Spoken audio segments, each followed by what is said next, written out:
दोस्तों, मैं कुंदन सिंह चौहान आपका अपने YouTube चैनल एग्जाम पर हार्दिक स्वागत करता हूं।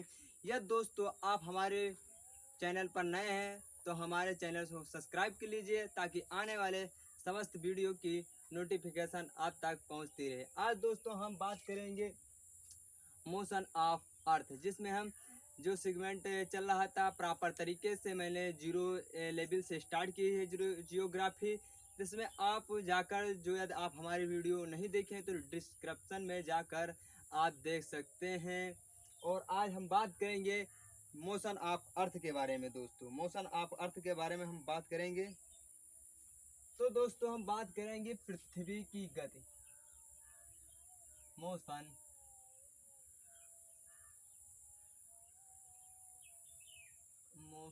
Of earth. Motion of earth के बारे में बात करेंगे, पृथ्वी की गति। दोस्तों पृथ्वी की गति के बारे में बात करेंगे। अब हम बात करेंगे पृथ्वी का। हम सबसे पहले कंसेप्ट आपको क्लियर करेंगे, हमारी पृथ्वी किस शेप में, किस आकार में है और कितने अंश कितने एंगल हमारी पृथ्वी झुकी हुई है। दोस्तों पहले बात करते हैं पृथ्वी की गति के बारे में बात करेंगे, तो इससे पहले बात करते हैं पृथ्वी की कौन कौन सी गतियां होती हैं। दोस्तों पृथ्वी की कौन कौन सी गतियां होती हैं। पृथ्वी अपने एक्सेस पर दो प्रकार की गति करती है। दोस्तों एक होती है हमारी घूर्णन। दोस्तों कौन सी? घूर्णन। घूर्णन हो गई। और दोस्तों दैनिक। बात करते हैं दोस्तों हमारी पृथ्वी दो प्रकार की गतियां करती है। कौन कौन सी गति करती है?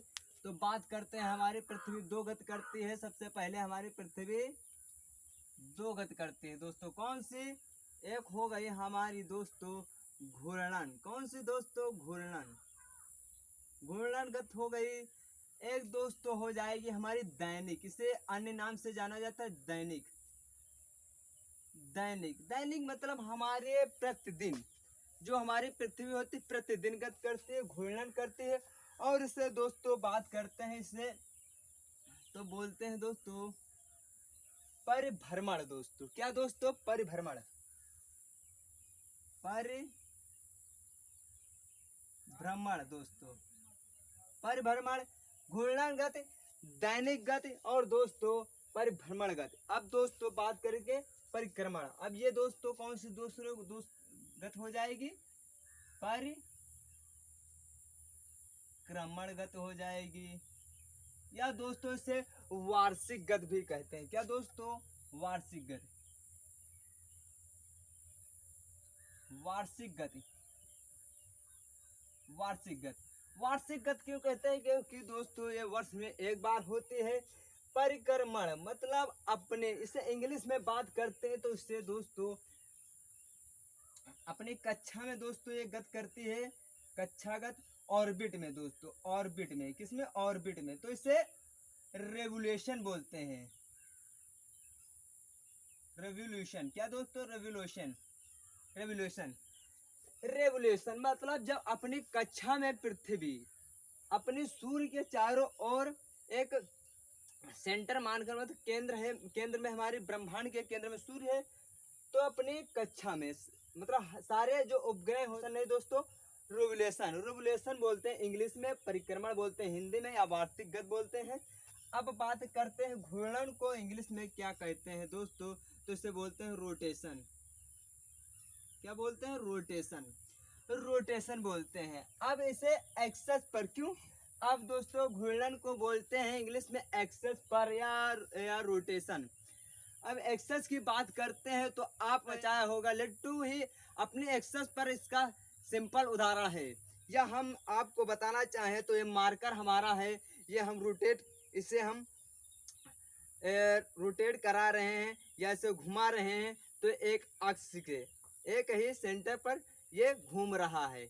इसी प्रकार पृथ्वी हमारी एक्सेस पर कितने दिनों में अब बात करते हैं यह घटना पूर्ण करती है, तो अपने एक्सेस में बोलते हैं आम भाषा में 24 घंटे, लेकिन यह 24 घंटे ना होकर 23 घंटे दोस्तों या एक्सेस पर कितने दिन में अपनी क्रिया को पूरा करती है। एक्सेस पे दोस्तों, एक्सेस पर बात करते हैं 5 मिनट 4 सेकंड में पृथ्वी दोस्तों अपनी एक्सेस पर रोटेशन करती है, मतलब अक्ष पर दोस्तों, कितने अक्ष पर।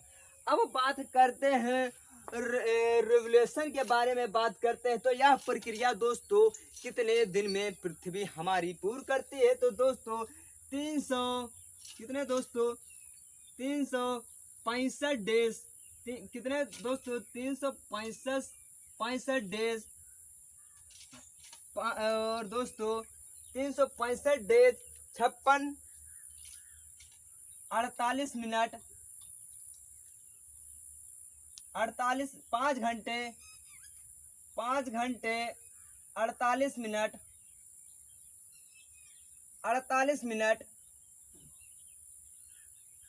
46 सेकंड में पूर्ण करती है दोस्तों। कितने दिनों में 65 दिनों में 5 घंटे 48 मिनट में और 46 सेकंड में अपनी प्रक्रिया पूर्ण करती है दोस्तों। अब बात करते हैं कि हमारा लीप वर्ष, और यहीं से दोस्तों लीप वर्ष हमारा निकलता है। यदि यहाँ से बात करें तो 24 घंटे में दोस्तों 4 घंटे 4 मिनट, इस इधर हमारे बचे 4 मिनट बचते हैं। यही कारण होता है कि साल में हमारा 4 से 24 लगभग 24 साल में 24 घंटे बढ़ जाते हैं। उस 24 घंटे के कारण ही दोस्तों हमारा 4 साल के बाद लीप वर्ष का निर्माण होता है। यही कारण है कभी कभी फरवरी हमारी और 29 से 28 से 29 को हो जाती, यही कारण है यहीं से।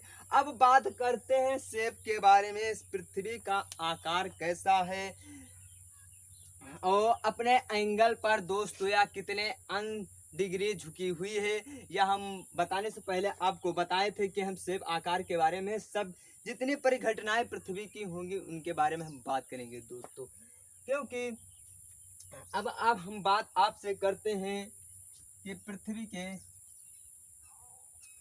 पृथ्वी का शेप बनाकर आपको आकार बनाकर आपको समझाने का प्रयास करेंगे, क्योंकि आज जुड़े हैं यूरी एग्जाम के साथ।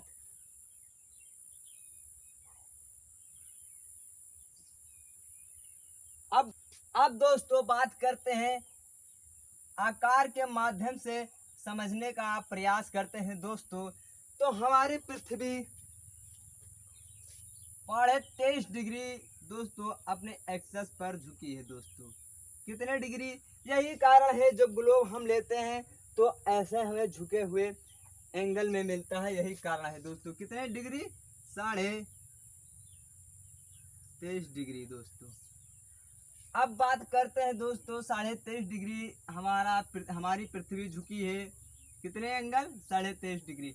अब बात करते हैं दोस्तों, पहले हम बात करना चाहेंगे पृथ्वी के शेप में। हमारी पृथ्वी के बीचों बीच से जो रेखा होकर 2 ऐसे भागों में डिवाइड करते हैं उसे क्या बोलते हैं, भूमध्य रेखा कहते हैं। क्या बात करते हैं, भूमध्य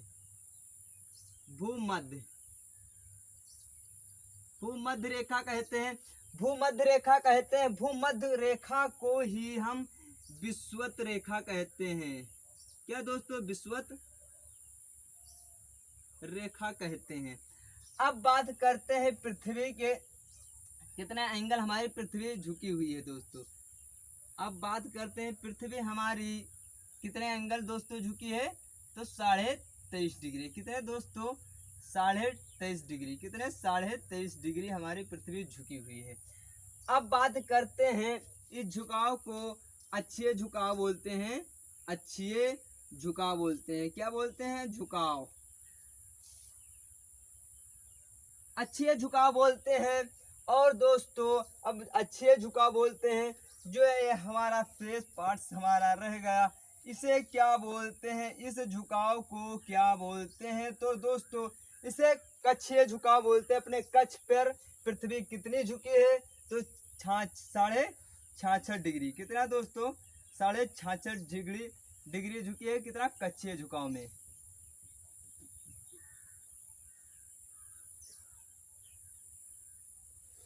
कक्षीय झुकाव 66 डिग्री। अक्ष पर कितना झुकी है? 23.5 डिग्री।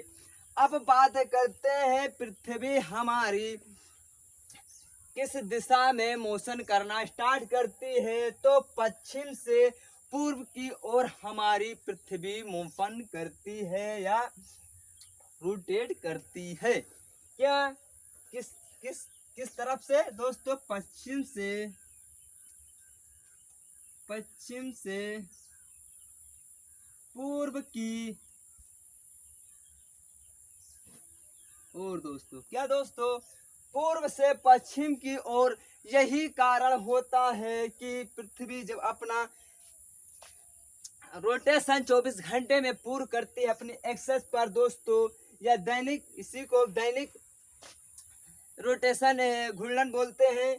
तो यही कारण है कि सूर्य हमारा पूर्व से पश्चिम की ओर उगता है और पश्चिम अस्त हो जाता है। यही कारण है दोस्तों पृथ्वी के पश्चिम से पूर्व की ओर रोटेशन के कारण ही दोस्तों। अब हम बात करते हैं आगे दोस्तों,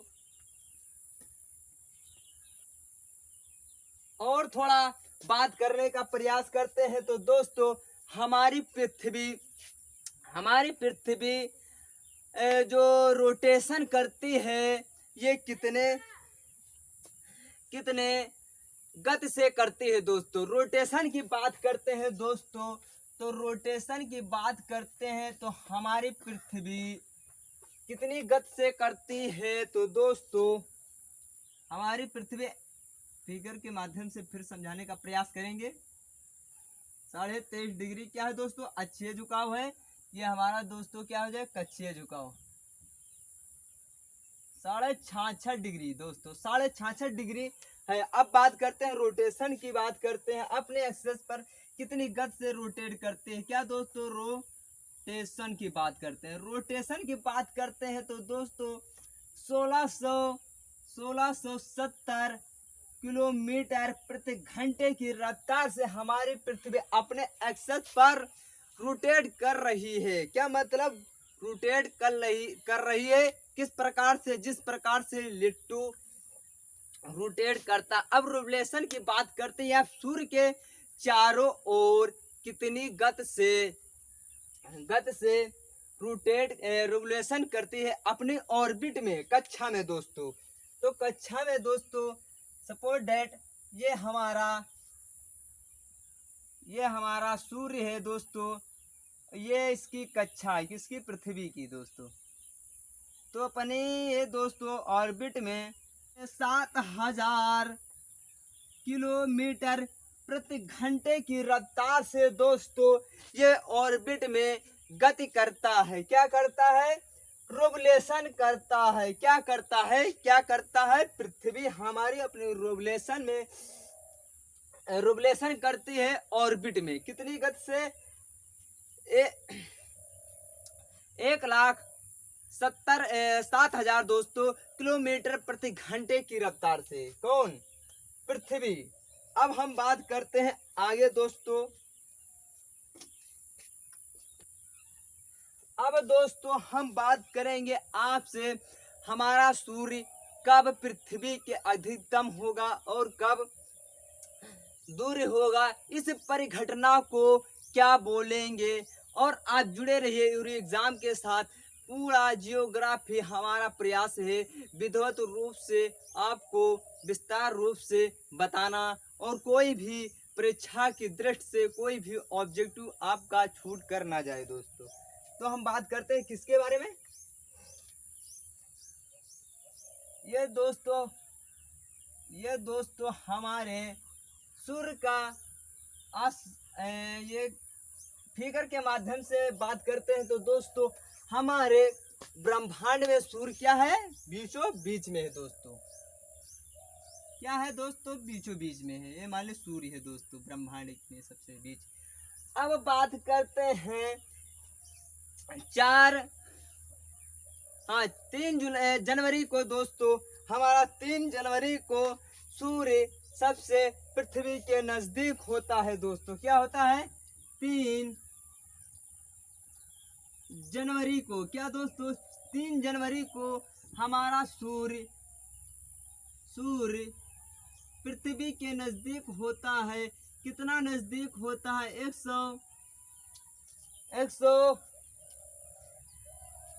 147 दोस्तों, 147.5 मिलियन।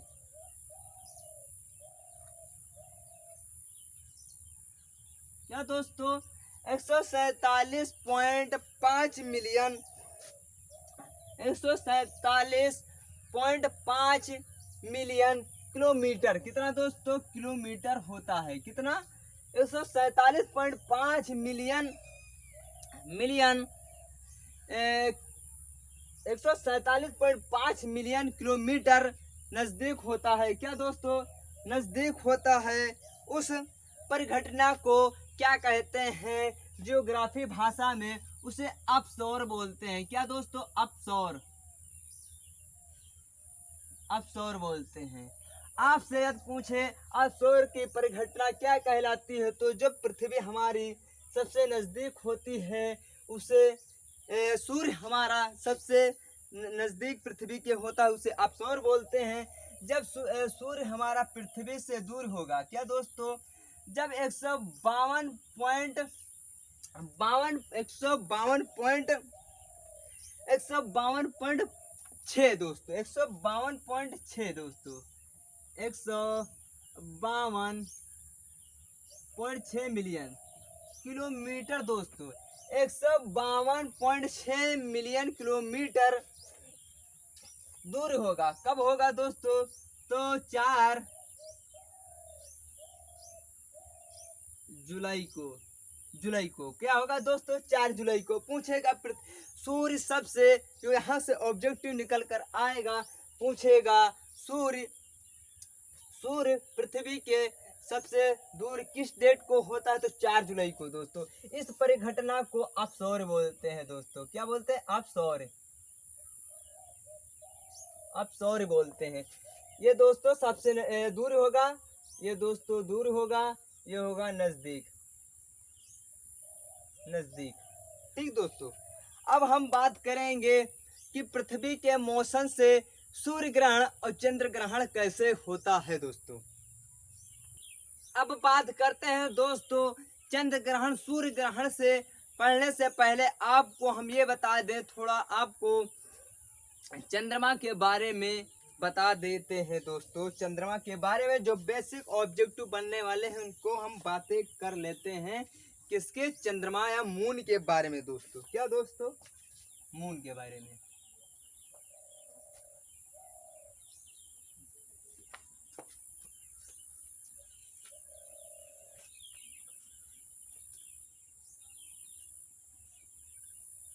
मून के बारे में बात कर लेते हैं दोस्तों। तो यह बात करते हैं, या किसका उपग्रह है दोस्तों? यह हमारी पृथ्वी का उपग्रह है। जो सबसे पहले ऑब्जेक्टिव बनेगा, तो दोस्तों बनेगा कि सूर्य हमारा किसका उपग्रह है? तो दोस्तों सूर्य हमारा पृथ्वी का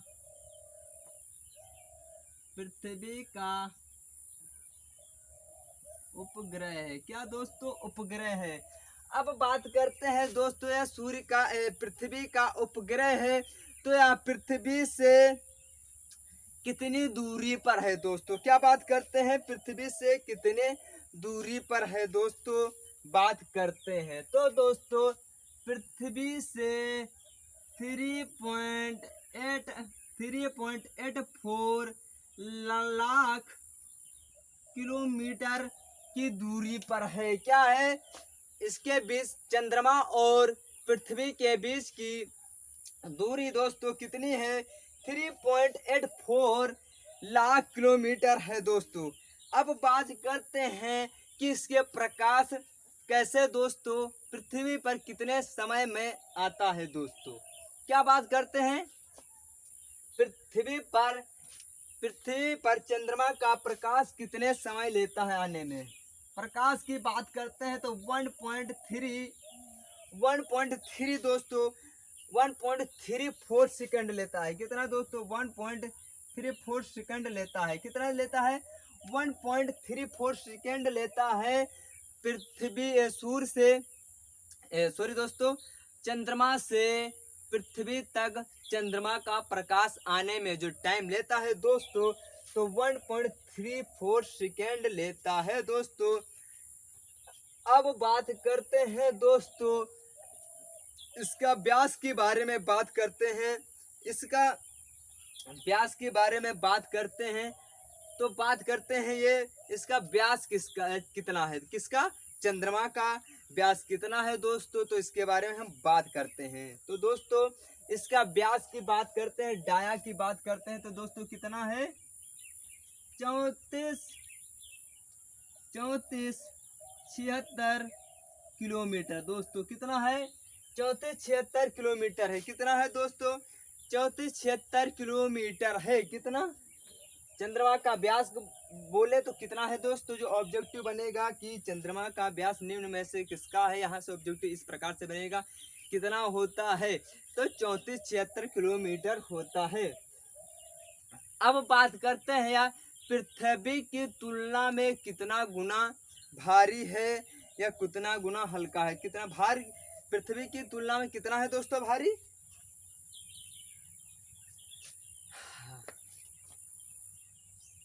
दोस्तों कितना भारी है, की तुलना में 0.012 है। कितना है, 12 है। अब बात करते हैं फिर चंद्रमा की स्टडी किसके अंतर्गत करते हैं, उस शाखा को क्या कहते हैं, तो दोस्तों उस शाखा को क्या कहते हैं, चंद्र विज्ञान, चंद्र विज्ञान, चंद्र विज्ञान कहते हैं या इसे सेलेनोग्राफी कहते हैं। क्या दोस्तों, आपको ऑब्जेक्टिव ऐसे नहीं देगा कि निम्न में से किसके अंतर्गत हम चंद्रमा का अध्ययन करते हैं, ऐसे नहीं ऑब्जेक्टिव देगा तो ऐसे पूछेगा किसके अंतर्गत हम चंद्रमा की स्टडी या अध्ययन करते हैं, तो जो होगा चंद्र विज्ञान। चंद्र विज्ञान होगा तो आप चंद्र विज्ञान लगाना, ना होगा तो दोस्तों इसको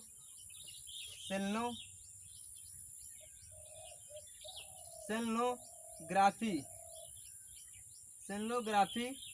बोलते हैं। क्या दोस्तों, किसके अंतर्गत करते हैं, सेलेनोग्राफी के अंतर्गत हम स्टडी करते हैं। किसकी स्टडी की बात करते हैं दोस्तों, स्टडी की बात करते हैं दोस्तों, तो किसके अंतर्गत करते हैं स्टडी, अध्ययन, सेलेनोग्राफी के अंतर्गत। अब बात करते हैं दोस्तों कि ग्रेविटेशनल फोर्स पर क्या अंतर पड़ता है, यहाँ का गुरुत्वाकर्षण हमारा जो ग्रेविटेशनल फोर्स है और पृथ्वी पर जाने पर, चंद्रमा पर जाने पर क्या इफेक्ट पड़ता है, तो दोस्तों पृथ्वी की तुलना में वहाँ कितना भार की कमी हो जाती है, 1/6। कितना हो जाता है, 1/6 हो जाता है भार की तुलना में। यदि हम जाएं तो हमारे भार में कमी आ जाएगी। कितना आ जाएगी, 8/6, 1/6 कमी आ जाएगी भार में दोस्तों, है दोस्तों। अब बात करते हैं कि चंद्रमा पर सबसे पहले कौन सा अंतरिक्ष यान गया दोस्तों, कौन सा अंतरिक्ष यान गया या किस देश ने भेजा दोस्तों, तो सबसे पहले भेजने वाला चंद्रमा पर जो यान था, अंतरिक्ष यान भेजने वाला रूस था दोस्तों। कब भेजा, 1962 में दोस्तों। 1962 में किसे भेजा गया, कौन भेजा दोस्तों, तो ये रूस ने भेजा अंतरिक्ष यान दोस्तों। अंतरिक्ष यान पहला दोस्तों, पहला भेजने वाला,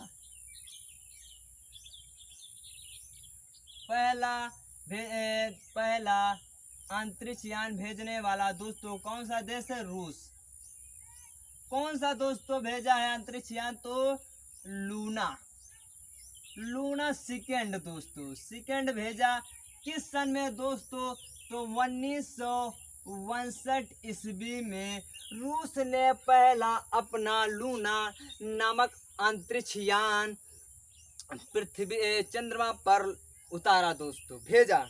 अब बात करते हैं कि मानव द्वारा जिसमें मानव को बैठार कर जो अंतरिक्ष यान भेजा गया, उस किस देश ने भेजा चंद्रमा पर दोस्तों, तो ये दोस्तों संयुक्त राज्य अमेरिका या अमेरिका ने भेजा। उसका दोस्तों क्या नाम था। नासा ने सबसे पहले जो मानव अपना चंद्रमा पर, दोस्तों बात करते हैं मानव अंतरिक्ष यान नासा ने भेजा। कौन से दोस्तों नासा ने भेजा, किसने भेजा, नासा ने भेजा। किस देश में है नासा, तो संयुक्त राज्य अमेरिका में है दोस्तों। ये दोस्तों 1900, दोस्तों पॉइंट को जो हम बोलते चल रहे हैं उसको आप नोट करते लिखते चलिए। मानव अंतरिक्ष यान सबसे पहले चंद्रमा पर उतारने वाला कौन सा देश है, तो दोस्तों अमेरिका है। दोस्तों कौन सा है, अमेरिका।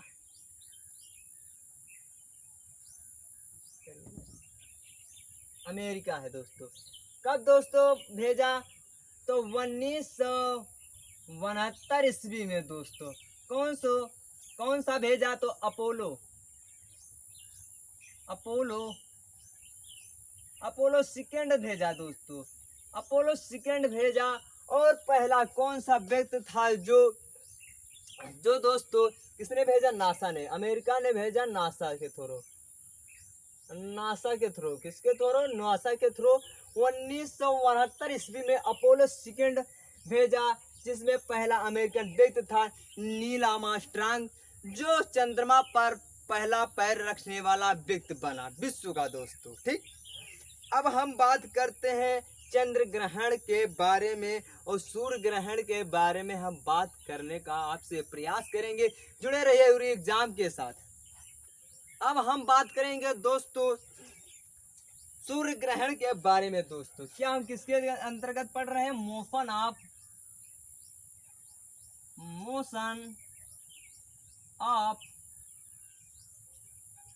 अर्थ। क्या दोस्तों, मोशन ऑफ अर्थ के बारे में हम बात कर रहे हैं, जिसमें हम जब हमारी पृथ्वी गति करेगी तो क्या क्या परिघटनाएं होंगी उनके बारे में हम बात कर रहे हैं। आज जुड़े हैं यूरी एग्जाम के साथ, जुड़े रहिए दोस्तों। यदि वीडियो अच्छा लगे, कंटेंट अच्छे लगे तो दोस्तों शेयर सब्सक्राइब करना ना भूलें दोस्तों। अब हम बात करते हैं सूर्य ग्रहण दोस्तों।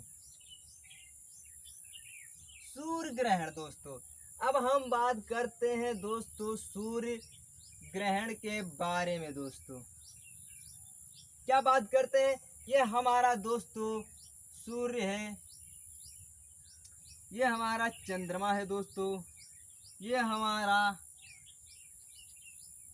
पृथ्वी है। क्या है दोस्तों, हमारा पृथ्वी है, या हमारी पृथ्वी है, हमारी पृथ्वी का उपग्रह चंद्रमा है दोस्तों। अब बात करते हैं, ये दोस्तों अपनी अपनी कक्षाओं में दोस्तों क्या करेंगे, सब अपनी अपनी प्रक्रियाएं करेंगे। और क्या करेंगे दोस्तों, क्या करेंगे, प्रक्रियाएं करेंगे दोस्तों। पृथ्वी हमारी पृथ्वी हमारी सूर्य के चारों ओर चक्कर लगाएगी। चंद्रमा हमारा दोस्तों पृथ्वी का चक्कर लगाएगी, क्योंकि सूर्य का उपग्रह दोस्तों हमारा क्या है, पृथ्वी है। पृथ्वी के बाद दोस्तों और पृथ्वी का उपग्रह कौन सा है दोस्तों, चंद्रमा है। अब बात करते हैं दोस्तों उपग्रह के बारे में। दोस्तों हम डिटेल से बात कर चुके हैं कुछ वीडियो में, लेकिन हम फिर से बताएंगे। उपग्रह उसे कहते हैं दोस्तों ग्रहों के चारों ओर चक्कर लगाता है, अपनी चक्कर क्रिया को पूर्ण करता है, उसे हम क्या कहते हैं दोस्तों, उपग्रह कहते हैं। अब बात करते हैं सूर्य ग्रहण कैसे होता है, तो दोस्तों जब हमारे फिगर के माध्यम से दोस्तों समझना तो बहुत जल्दी आपको समझ में आ जाएगा। यदि आपको नहीं समझ में आता तो दो तीन बार आप कॉपी पेन के द्वारा, अपने पेंसिल या रबड़ के द्वारा बना के 2-3 बार रिवीजन करना फिगर को, इससे आपको जल्दी समझ में आ जाएगा। क्योंकि फिगर के माध्यम से बात करें तो पृथ्वी और सूर्य के बीच क्या आ जाता है दोस्तों, चंद्रमा आ जाता है। तो कौन सी परिघटना हो जाती है दोस्तों, हमारा हो जाता है सूर्य ग्रहण हो जाता है। पूछेगा कब हमारा सूर्य ग्रहण होता है, तो सूर्य और पृथ्वी के बीच यदि हमारा चंद्रमा आ जाएगा तो क्या हो जाएगा, सूर्य ग्रहण हो जाएगा। यह दोस्तों क्योंकि सन से आने वाली जो लाइट है दोस्तों, तो हमारी क्या हो जाएगी, पृथ्वी तक नहीं पहुंच पाएगी। क्या दोस्तों, चंद्रमा हमारा दोस्तों इसके बीचों बीच में आ गया, इन दोनों के बीच में, किसके, पृथ्वी और सूर्य के बीच। तो दोस्तों जो सूर्य से प्रकाश आने वाला है पृथ्वी पर नहीं पहुंच पाता है। इस कारण से क्या होता है, हमारा सूर्य ग्रहण होता है। सूर्य ग्रहण दोस्तों अधिकतर अमावस्या को होता है दोस्तों, अमावस्या को होता है। क्या दोस्तों, अमावस्या को होता है, अमावस्या को होता है। क्या दोस्तों, क्या आ जाता है बीच में, सूर्य ग्रहण कब होता है, क्या दोस्तों, जब सूर्य ग्रहण होता है, सूर्य ग्रहण होता है जब हमारा सूर्य और पृथ्वी के बीच चंद्रमा आ जाता है, तो जो सूर्य से आने वाला प्रकाश है पृथ्वी तक नहीं आ पाता है, तो उस परिघटना को सूर्य ग्रहण कहते हैं। सूर्य ग्रहण अधिकतर जो होता है जब भी होगा तो अमावस्या को होगा दोस्तों। या दोस्तों बात करते हैं, पृथ्वी तो अपने एक्सिस पर कितना अंश अक्षीय झुका है दोस्तों, अक्षीय झुका कितना है, 23.5 डिग्री। और चंद्रमा की बात करते हैं तो अक्षीय झुका दोस्तों कितना है, 5 डिग्री दोस्तों, कितना है, 5 डिग्री दोस्तों। अब हम बात करेंगे चंद्र ग्रहण के बारे में दोस्तों। अब हम बात करेंगे दोस्तों चंद्र ग्रहण के बारे में। तो दोस्तों ये हमारा सूर्य हो जाएगा, सूर्य के बाद दोस्तों ये हमारी पृथ्वी हो जाएगी, अर्थ हो जाएगी दोस्तों, हमारा मून हो जाएगा, मून चंद्रमा हो जाएगा, ये हमारा अर्थ हो जाएगा, ये हमारा सूर्य हो जाएगा, सन हो जाएगा। क्या हो जाएगा, सन हो जाएगा। तो इससे आपको कंसेप्ट क्लियर हो रहा होगा कि कौन किसके बीच में आ रहा है दोस्तों। क्या दोस्तों, चंद्रमा और सूर्य के बीच पृथ्वी आ जाएगी तो दोस्तों क्या हो जाएगा, चंद्र ग्रहण हो जाएगा। क्या हो जाएगा दोस्तों, चंद्र ग्रहण हो जाएगा। क्या हो जाएगा दोस्तों, चंद्र ग्रहण, चंद्र ग्रहण हो जाएगा। क्यों हो जाएगा, जब सूर्य और चंद्रमा के बीच में पृथ्वी हमारी आ जाएगी तो क्या हो जाएगा दोस्तों, सूर्य ग्रहण हो जाएगा, सूर्य दोस्तों चंद्र ग्रहण हो जाएगा। चंद्र ग्रहण अधिकतर पूर्णमासी को होता है। यदि आप माह में 2 बार होगा तो दोस्तों इसे ब्लू दोस्तों क्या होगा दोस्तों, ये सूर्य और चंद्रमा के बीच पृथ्वी आ जाएगी तो उस परिघटना को क्या बोलेंगे दोस्तों, परिघटना को क्या बोलेंगे,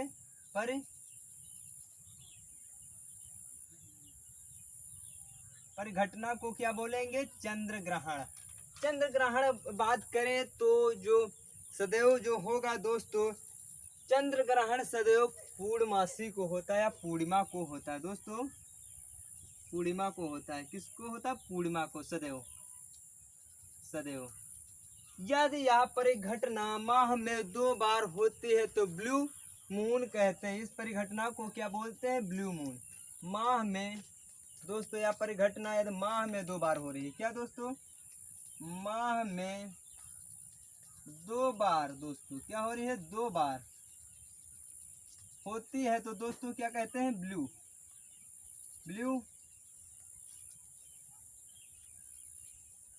मून बोलते हैं। इस घटना को क्या बोलते हैं दोस्तों, ब्लू दोस्तों, क्या दोस्तों, ब्लू मून परिघटना कहते हैं।